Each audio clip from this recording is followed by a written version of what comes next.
একটি গরু বোঝাই গাড়ি আটক করে গাড়িতে ভাঙচুর এবং গাড়ির চালক এবং সহচালককে মারধর করে এলাকাবাসী। এই ঘটনাটি ঘটে বৃহস্পতিবার রাত্রিবেলা কৈলাসহর ধনবিলাস তেরপাশা এলাকাতে।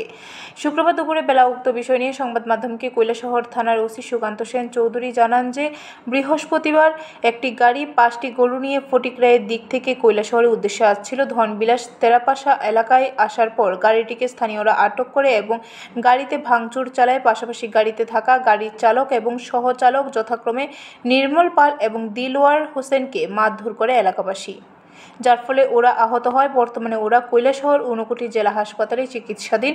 ওদের বাড়ি ফটিকরাই থানার অধীনে।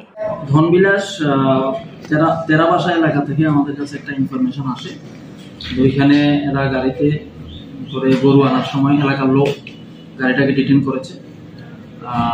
তখন এলাকার লোক গাড়ির চালক এবং সহযোগী একজনকে কিছু মারধরও করেছে। এরকম খবর পেয়ে আমরা ওখানে পুলিশ এই ঘটনাস্থলে গিয়ে সেখান থেকে একটা গাড়িতে করে 5টা গরু নেওয়ার সময় তারা আটক করেছিল। এই গরুগুলি আমরা রেস্কিউ করি এবং গাড়িটাও আমরা থানাতে নিয়ে আসি। এলাকার যে ক্ষোভ ছিল, ওই ক্ষোভের বশে গাড়ির চালক এবং যে সহযোগী ওরা অল্প বিস্তর আহত হয়েছে। ব্যুরো রিপোর্ট, খবর ত্রিপুরা।